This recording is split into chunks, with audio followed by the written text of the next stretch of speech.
Assessment year 24-25 की income tax return आपने file कर दी है और आप वेट कर रहे हैं अपने इनकम टैक्स रिफंड का। तो आज के सेशन में आपको बताने वाला हूं इनकम टैक्स रिफंड की टाइम लिमिट क्या होती है और कितने दिन में आपके बैंक अकाउंट में इनकम टैक्स का रिफंड आ जाता है। हे गाइस, मैं हूं विवेक फ्रॉम फिनटेक्स प्रो, जहां पर हम बात करते हैं फाइनेंस एंड टैक्सेशन की। Without any further do start करते हैं आज के सेशन को। गाइस, सेशन स्टार्ट करने से पहले अगर आप GST, income tax, TDS, practical management सीखना चाहते हैं तो आप फिनटेक्स प्रो का प्रैक्टिकल कोर्स चेक कर सकते हैं। डिस्क्रिप्शन में आपको लिंक मिल जाएगा, जहां जाकर के आप डिटेल्स चेक कर सकते हैं। चलिए गाइस, अब समझते हैं कितने दिनों में आपके बैंक अकाउंट में आपके इनकम टैक्स का रिफंड आएगा। सबसे पहला स्टेप तो ये है कि आपको अपनी आईटीआर फाइल करनी होती है। आईटीआर फाइल करने के बाद में आपकी आईटीआर प्रोसेस होती है और आईटीआर प्रोसेस के 7 डेज के अंदर अंदर आपका रिफंड आपके बैंक अकाउंट में आ जाता है। अब सबसे इंपॉर्टेंट क्वेश्चन ये है कि जो प्रोसेस आपकी आईटीआर होती है ये कब होती है। तो जैसे ही आपकी आईटीआर प्रोसेस होगी, आपके पास एक इस तरीके का मैसेज आएगा और मेल भी आएगी। नाउ सबसे बड़ी कंडीशन जो आती है वो आती है आईटीआर प्रोसेसिंग की। आईटीआर प्रोसेसिंग की टाइम लिमिट जो होती है वो बहुत ज्यादा है गवर्नमेंट के पास। असेसमेंट ईयर 24-25 की जो टाइम लिमिट है 31 दिसंबर 2025 की टाइम लिमिट है इनकम टैक्स रिटर्न को प्रोसेस करने की। बट घबराने की जरूरत बिल्कुल भी नहीं है। गवर्नमेंट इस टाइम लिमिट से बहुत जल्दी आपकी रिटर्न प्रोसेस कर देती है। देखा गया है 20 दिन से लेकर के 45 दिन के अंदर आपकी आईटीआर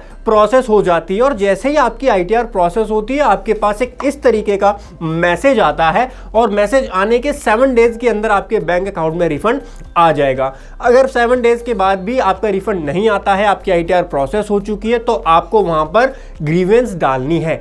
तो कुछ इंपॉर्टेंट बातें जो आपको जरूर ध्यान रखनी है। अगर आपने अपनी आईटीआर 1 फाइल की है या आईटीआर 4 फाइल की है तो इस केस में आपकी प्रोसेसिंग थोड़ा जल्दी हो जाती है और रिफंड थोड़ा सा जल्दी आ जाता है। लेकिन अगर आपकी आईटीआर 2 या फिर आईटीआर 3 गई है, जो कि बड़ी रिटर्न्स होती हैं, उनको प्रोसेस होने में टाइम थोड़ा सा ज्यादा लग जाता है। आप लेके चल सकते हो 30 से 50 डेज का टाइम, अप्रॉक्स 1 से 2 महीने का टाइम लग जाता है आईटीआर 2 और 3 को प्रोसेस होने में।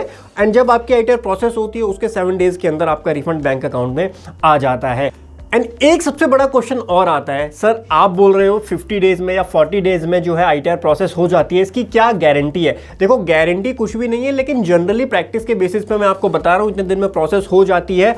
और सबसे बड़ा फैक्टर जो रहता है इसमें, वो गवर्नमेंट के पास जब फंड्स अवेलेबल होते हैं। गवर्नमेंट के पास अगर अभी फंड्स अवेलेबल नहीं है तो वो इतनी जल्दी आईटीआर प्रोसेस नहीं करते हैं।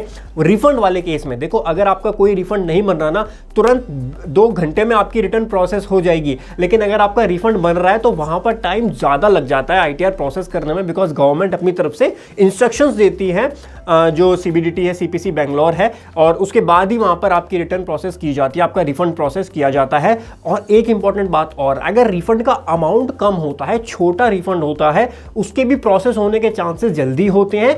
बड़ा रिफंड है, 50,000, 1 लाख, 1.5 लाख का रिफंड है, तो वहां पर भी आईटीआर को प्रोसेस होने में ज्यादा टाइम लगता है। तो ये बस बजट मैनेजमेंट वाली बात होती है, वरना गवर्नमेंट के पास टाइम तो 31 दिसंबर 2025 तक का है, तो वो टाइम लिमिट तो खैर नहीं आती, बहुत जल्दी प्रोसेस हो जाती है। बट जब गवर्नमेंट के पास बजट अवेलेबल होते हैं उसके अकॉर्डिंग ही आपकी आईटीआर फाइल की जाती है। आईटीआर 1 और 4 आप ले सकते हो 20 से 40 दिन के अंदर, आईटीआर 2 और 3 30 से 60 दिन के अंदर आपकी प्रोसेस हो जाती है जनरली। आशा करता हूं आपको समझ में आ गया होगा कितने दिन में आपकी रिफंड जो आपके बैंक अकाउंट में आ जाएगा प्रोसेसिंग के 7 डेज के अंदर। इसी तरीके की इंफॉर्मेटिव वीडियोस के लिए सब्सक्राइब कर लीजिए हमारे चैनल फिनटेक्स प्रो को। मिलता हूं आपको अगले सेशन में, तब तक हंसते रहिए, मुस्कुराते रहिए।